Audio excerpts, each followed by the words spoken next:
So looking at the activation of alcohols, so the first ones we learn about is actually just using strong acid, so H plus, H2SO4, and then a nucleophile that we add in. So in this first case, we have a primary alcohol, so that's important to note here too. So a primary alcohol,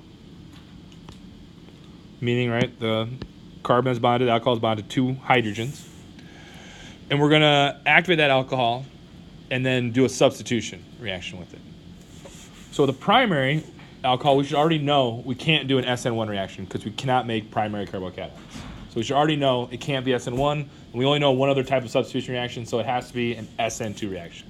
So nucleophilic substitution in one step, bimolecular.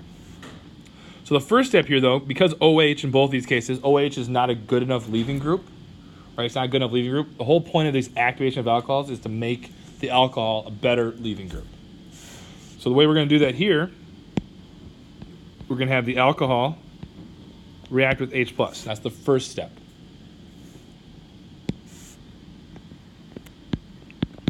So what did that do? That took my alcohol and made it a better leaving group, right? It's water now. There's a water leaving group. Now, it's a good leaving group, but can I do an SN1 reaction, right? This is important. No, because we cannot make primary carbocations. There's not enough stabilization, right? Carbocations are high energy, and they need to be stabilized. Secondary is the kind of the worst we could do. Primary won't happen. So what else is in this solution? So I could have drawn this Na plus Br minus, right? Start to recognize those ionic compounds. So if you have Br minus in the solution, what can that be? That can be the nucleophile. And because it's primary, we're going to have to do an SN2 reaction.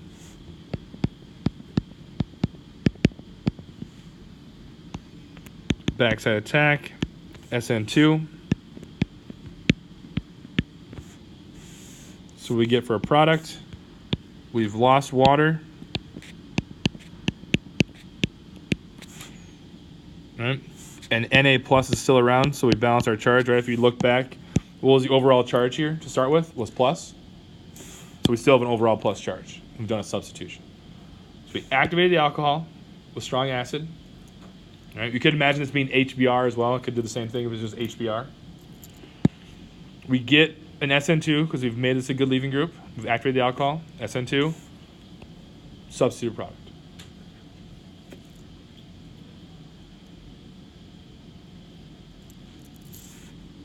But HCl doesn't work as well. So this thing up here could be HBr, would essentially do the same thing. But HCl doesn't work as well, so we have to use another reagent. Just because Cl minus isn't that good of a nucleophile because it's higher up in the periodic table, right? It's a little more electronegative than bromine. So we actually have to use this thing they call it a Lucas reagent with zinc. So we use a metal to help activate this. So the metals are pretty electron deficient. So you can think of again, the first step in all of these, the alcohol is a nucleophile. You have to activate the alcohol. So you got to put something on the alcohol, change the alcohol. So it's going to react with the zinc. You can say like an SN2 type, kicking out a chloride. All right, I actually did this wrong. I would switch these around. It should be drawn where the zinc is on top because that's the first thing that's going to react, and I would draw it that way. So the zinc is on top, same step, but you'll see the zinc on top. Don't want to make you confused.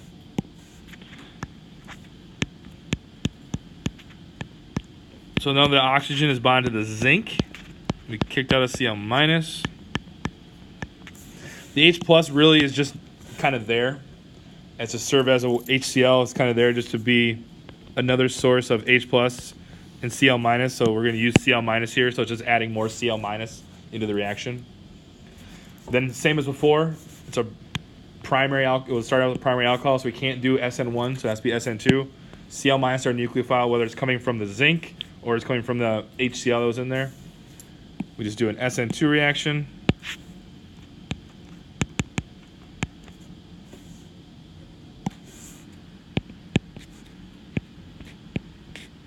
Oop.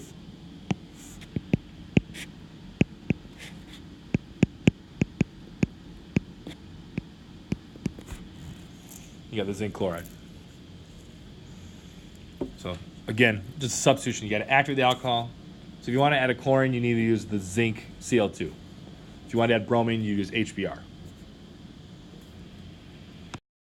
So what happens if you have a tertiary alcohol, right? So primary alcohols, we know you cannot have carbocations. So if you look in your notes, there talks about SN2 is possible with primary alcohols for these HBr or these zinc reagents. But SN1 is also possible because when it reacts with this, so if I have these reaction conditions, if I just had HBr, and I told you this was the product, Br plus H2O. If I told you that's the product, that's great. So you did a substitution, right? You must have activated the alcohol at some point and got it substituted. But you should know something based on the fact that this is a tertiary alcohol now. What mechanism is not possible? So obviously it's a substitution, but what mechanism is not possible anymore? SN2 is no longer possible because it's too sterically hindered here to do that backside attack. So it can't be an SN2. So what must the reaction be? It has to be an SN1. So that's a little tricky, right? Those other ones, some of those other mechanisms we learned, the PBR3, the SOCL2, and the tosylate, the sulfonyl chlorides, those are all those don't involve SN2 reactions. They don't involve SN1 at all. These ones, the HBr and the zinc CL2, you have to think a little bit. You know, primary alcohols, it's going to have to be SN2. Tertiary, it's going to have to be SN1. Secondary, that's the tough one. That one, it's hard to predict. I think the book says you could say it's SN2 all the time, but I'm not convinced. You'd have to look at the products. And how would you know if we look at the products? SN2 would always do inversion, right? So that'd be one thing to look for. If it was wedged, if the alcohol was wedged and the product you added ended up being hatched, that should tell you SN2 reaction, right? So let's do this mechanism quick.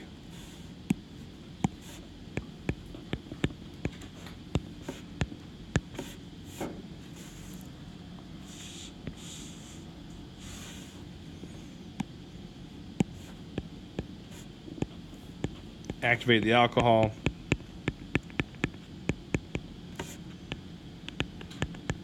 Can't do SN2, so we're actually going to do an SN1 to form a carbocation. It's a tertiary carbocation. Have water as well. Br minus is still floating around. And then the Br goes there. And of course, carbocations are planar. They're sp2 hybridized, so it can come from the top or the bottom. So if there was, right, in this case, I don't have 4 different things here, do I? They're all the same. But if you did start out with, right, if this started out being R or S, the product would be RS or racemic. It would be racemic. Because once you form a carbocation, right, then you can come from the top or the bottom and you lose that stereochemistry. And so there gets you to your product. So let's take a look at the PBR3 mechanism. So what if we wanted, so this is kind of a more modern reagent. So way to think about it, like HBr or zinc chloride or HCl, those are pretty harsh reagents. So maybe if we wanted to use something a little more mild, a little more compatible with maybe different functional groups, if you have a big complex molecule, you use something like PBR3. So it's a little milder reagent. Not saying it's mild, but it's milder than HBr. And it's another way to add bromines, to activate the alcohol and then add bromines. So again, the first step always is what? The alcohol is the nucleophile in all of these cases. Now I drew out three cases, a primary, a secondary, and a tertiary alcohol. So it turns out the tertiary ones, we're going to get no reaction here. Or at least nothing productive that we want. It won't work. That's because PBR3 involves an SN2 mechanism. We just got done talking, right, or thinking about a tertiary carbon is too sterically hindered for an SN2 reaction to take place. So what's the first step in this reaction? You can imagine the phosphorus with 3 bromines pulling on it is going to be pretty electron deficient. So we'll attack that, kick out a bromine, so like an SN2 reaction.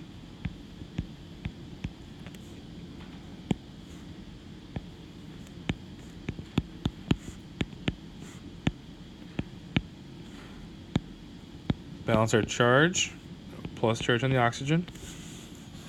So then, similar to before, now we've activated the alcohol. Before, it was, we just turned the alcohol essentially into a water-leaving group. Now we've turned it into this phosphate, right, to react. So this is a good leaving group. There's an oxygen with a plus charge. It's electron deficient. This bond gets weaker. Bromine's a good nucleophile. We're just going to do an SN2 again.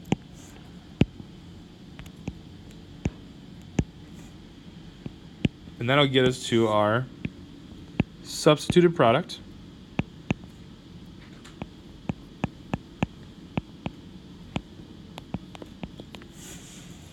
OH PBR2. And there's actually 2 more bromines left there. So you could, right? So it's a 3-to-1 ratio. So for every one of these, it'll react with 3 alcohols. So it also saves your reagent, right? So a lot more bang for your buck there. But then it does a substitution. No different with the secondary alcohols, but now this can get a little more complicated if this was an asymmetric center. Because again, we're doing an SN2 reaction.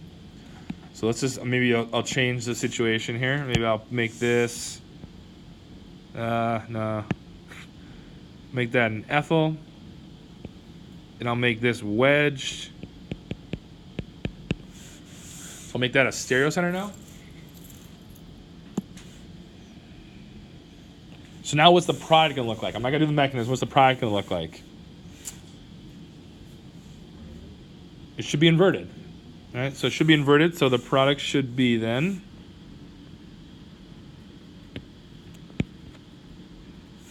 one way you could draw it.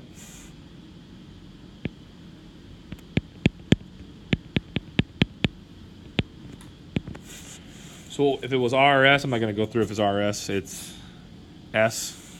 So now it needs to be R, and it's R. Because it went through an SN2 reaction. So you've got to be cognizant of those SN2 reactions there because you have an inversion. But again, here, you might be able to do this first step and get the thing on there, but then because there's no way you can do an SN2 on a tertiary alcohol, it's not going to work, so there's going to be no reaction. The key here is this SN2 of these secondary ones. That's when you got to be kind of paying attention because the stereochemistry can become involved there. Another way to activate alcohols is SOCL2. So PCl3 doesn't work very well. So PCl3 doesn't work very well. So we have a different reagent to use, SOCL2, if we want to add a chlorine. So PBR3, PI3 worked, but PCl3 doesn't work. So if we want to add a chlorine, we needed a different reagent. So we used just kind of how we did. We need a different reagent for chlorine for that Lucas reagent, the zinc Cl2. If we just want to add a chlorine more modern way, we'd use SOCL2. So SOCL2, and you can see by looking at the product, there's inversion. So that should make you think, well, the alcohol was wedged, and the thing we substituted on here is hatched. That means there must be an SN2 reaction going on here, right? SN2. So it's a secondary alcohol, and we're thinking SN2 reaction for sure. So the mechanism must involve that. First step, though, in every mechanism for these activation of alcohols is, right, using the alcohol alone pairs as a nucleophile. The sulfur is pretty electron deficient. Looks like a carbonyl almost. So we add in, we do an addition reaction.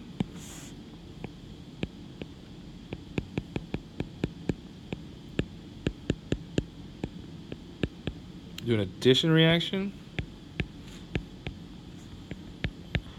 We create a tetrahedral intermediate, very similar to when we had Grignards or organolithiums or acetylide, the alkynes with the negative charge, or a hydride, an H- attacking a carbonyl. Same type of thing. sp2 hybridized. Now it's sp3. We have a tetrahedral intermediate. Anytime you make a tetrahedral intermediate, you ask yourselves, is there a good leaving group? Is there a good leaving group here? What could be a good leaving group? The chlorine. Chlorine could. Right? Cl- would be stable. That's why you're asking, is there something stable on its own? Cl- would be stable. Somebody might say, well, why not kick this out? You certainly could. But that's just going back here, so right, that's gonna it's not productive moving forward. This reaction is actually driven. Don't forget this. We make SOCL2 here, and that's gonna become important. Remember, that's a gas. So that'll help shift equilibrium. If a gas is one of your products, it goes out of solution, there's no going back to start materials. Okay. Back to our tetrahedral intermediate. The electrons come down, kick out one of these chlorines.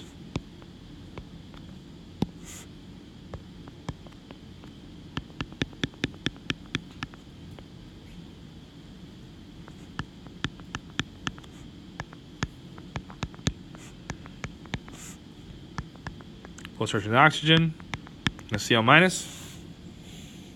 So what have we done? It just took 2 steps here. So we did what was our first step? We did an addition reaction, right? We added something in. And the second step, what kind of reaction is this? It's an elimination. We're forming a pi bond. So this is that addition elimination mechanism we've learned at the beginning of this chapter. Now we have our alcohol, good and activated, good leaving group on there. Let's have the chlorine come back around and do that SN2 reaction. Kick out the good leaving group.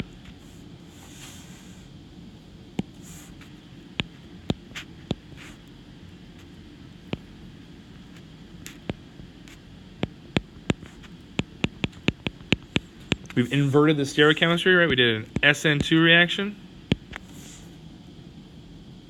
The other byproduct.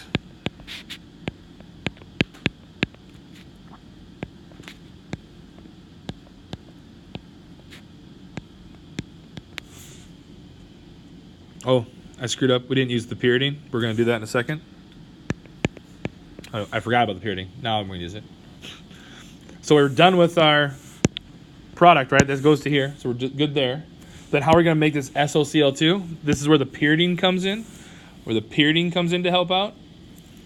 Or the pyridine. So the pyridine either could come in now, or the pyridine could have came in here. It doesn't really matter when the pyridine comes in. Either way, in our book, the pyridine takes the H here. But you can take the pyridine can take the H here too. It gets you to the same place, so it's okay. Pyridine acts as a base. So the pyridine is going to take this H. These 2 electrons are going to go between the O and the Cl, form a pi bond. And this sulfur and chlorine bond is going to break and kick out a Cl minus. And that's the other byproduct here. And the pyridine with the H on it. So we could have done this, right? The pyridine could have came here and taken the H, that's fine. Or you could wait until it kicks it out and then take the H here and do all these steps to make the SOCL2 form. The key here is this is a gas that shifts equilibrium, that helps drive this reaction forward, and you get our SN2 reaction. Made a mistake. I did not balance my charges. There should not be a plus sign there. My mistake. Right, it's neutral. So once this gets kicked off, there should be no plus charge on that oxygen. Right, oxygen wants 2 bonds. That was my fault. But this could deprotonate that, take that H, driving force again, generating this gas and then salt. But the pyridine, like I said, could work. It could take the H here, or it could take the H here. Either way is fine. All right, so the final activation of alcohols involves sulfonyl chlorides. So these are sulfur again, but in a different oxidation state. So the other one was SOCL2. So if I drew a look at the differences here, SOCL2. SOCL2 has 4 bonds. It's much more like carbon, different oxidation state of sulfur. This sulfur has 6 bonds. Also notice there's 2 chlorines here, only 1 chlorine here. And this doesn't actually do an inversion, right? The alcohol gets activated, but it doesn't get replaced yet. Right, so that's the key difference here is the alcohol gets activated, but you don't actually replace it yet. All the other 3 methods, with like the HBr, with the PBR3, or the SOCL2, the alcohol gets activated and gets replaced. With the sulfonyl chlorides, the alcohol gets activated. It doesn't get replaced yet. So it lets you do like a second step to do your whatever you want to replace it with. Those other ones are hindering you, right? The other ones, either you're replacing with a bromine or a chlorine, or an iodine. Those are your only options. Here now, you can replace this with any type of nucleophile you want. So this gives you a little more freedom. All right. So how's this going to work? You can go away. Super tiny. All right. First step. Lone pair in the oxygen. Attack the sulfur. We're going to add in. Right. So it's not exactly like a carbonyl, but right, the similar type of mechanism. Right. We're going to add in. We do an addition reaction.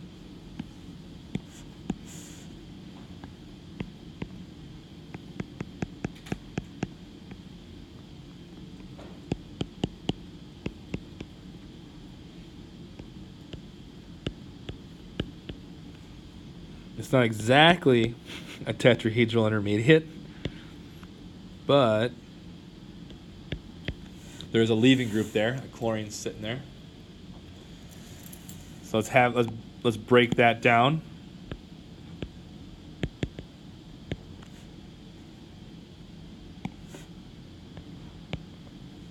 That's an elimination reaction then. So an addition elimination reaction mechanism we've seen.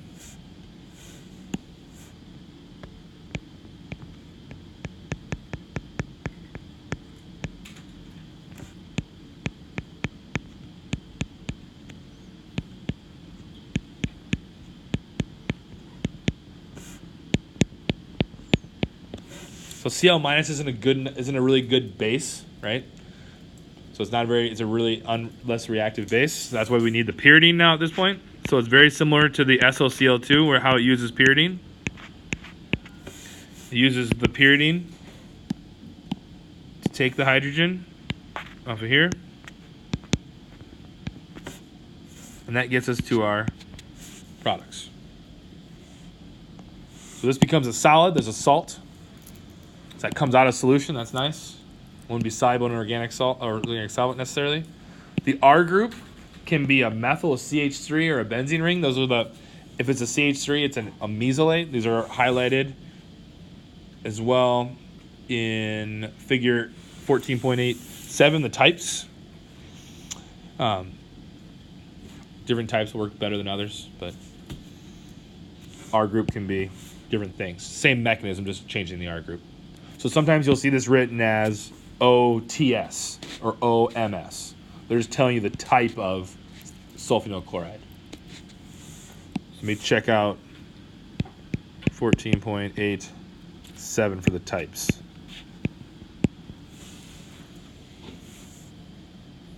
But this is nice because now once you have this, right, I could use any nucleophile I want there. So let's see. Let's shrink this stuff down. Let's see how this could practically work. So let's say the R group was a methyl. If the R group was a methyl, this would have been my final product. We'd call it OMS for mesylate. So that means it looks like this.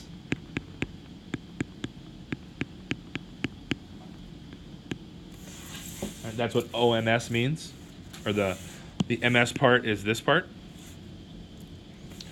So let's pick what's one of the nucleophiles we learned. Which one do you guys want to use? Grignard, organolithium, acetylide ion, or hydride? Don't do hydride.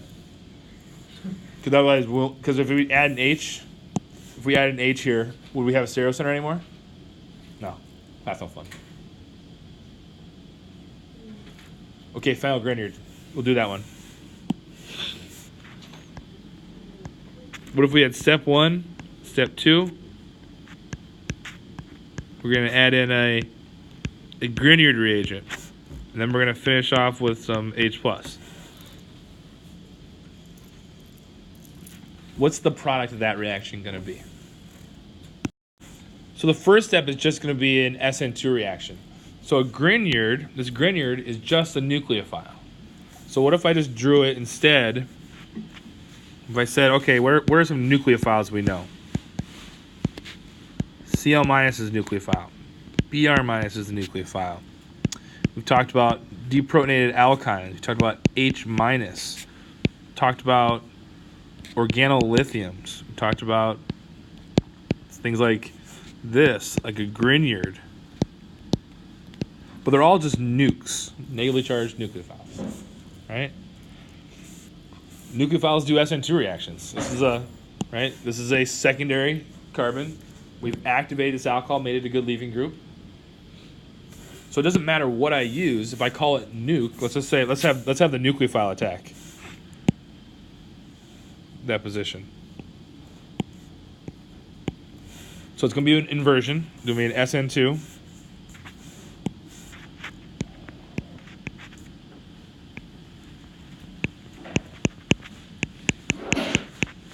And we put the nuke there now, right? Now it's just the nucleophiles there. And whatever that nucleophile was, we just replace this with any one of these. Without the charge, obviously. Right? But that's all it is. Do you see that? Yeah, it's just think about it in the generic term. Right? It's just a nucleophile. What do nucleophiles do? They can do those additional elimination reactions with carbonyls. They can do SN2 reactions. So it doesn't matter what, you've learned all these different types of nucleophiles, but they all react in exactly the same way. So the last H plus was the H plus for, because the other thing you make here is what? We got to balance our charge. So you had, if it was you'd have O mesylate floating around.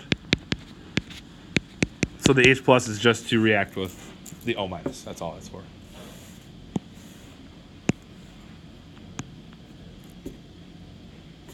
And to like quench or stop any of these negatively charged nucleophiles from reacting.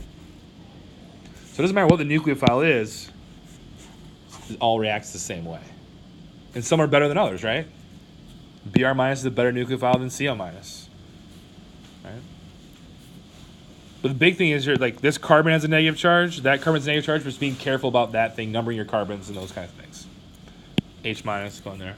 But it's just an SN2. So it doesn't matter what the nucleophile is. It could be any of these kind of things.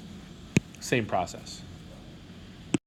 All right, so what about the situation where you have alcohol and you just have strong acid? So let's say, not in particular types of strong acid are important here. So let's say you have H3PO4 or H2NO4 or H2SO4, NO3. Right? The strong acids, not HBr, not HCl, not HI, right? The strong acids that have those really stable conjugate bases. Those, right? Because notice what's going to happen here is with H2SO4, which of course you guys all know how to draw the structure for.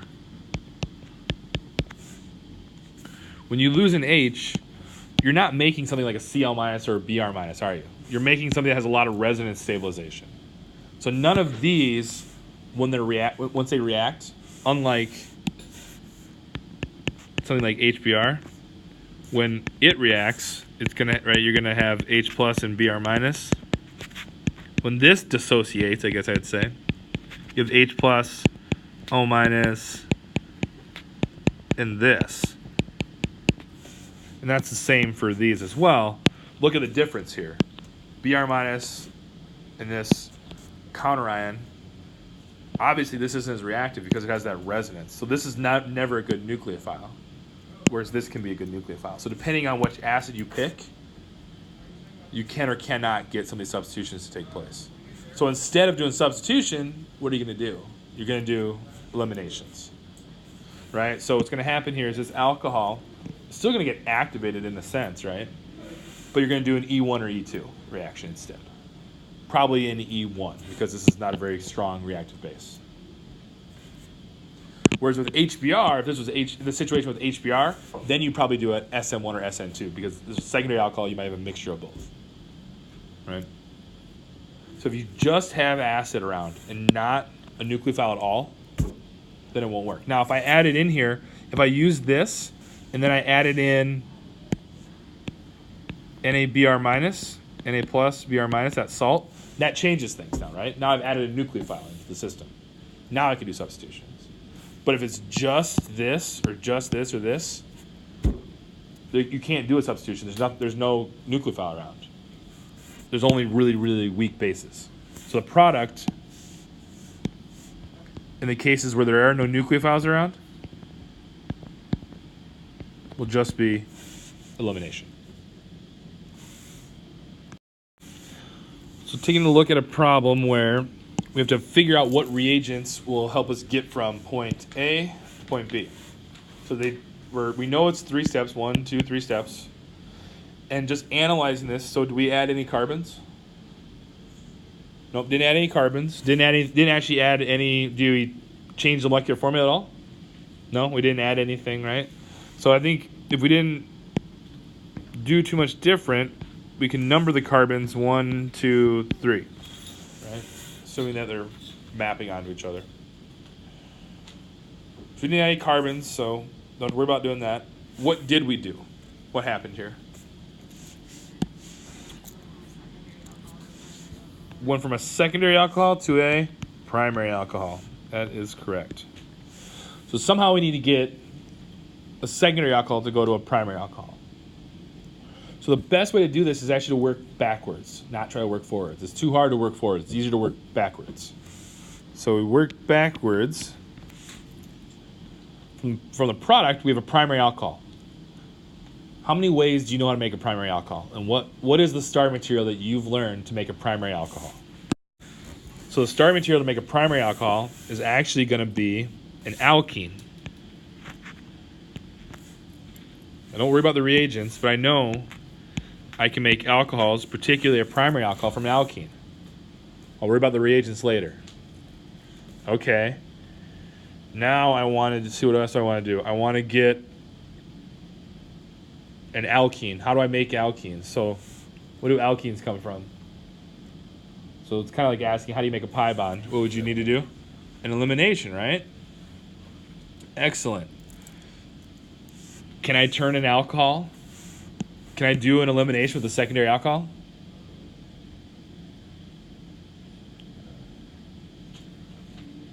Yeah. Yeah, you can. So I can go from right to here to here. So the question is, if I have a secondary alcohol, now let's move forward. What reagents would I need to make this happen? We just maybe touched on it. So if I don't want to do a substitution, just do a strong acid, right? H2SO4 is the option on there. You could also just use H3PO4, right? Something without a good nucleophile. You don't want to use HBr because HBr is going to turn that into a bromine. You're going to do a substitution. I just want to do elimination. So I'm just going to use a strong acid and heat. Okay?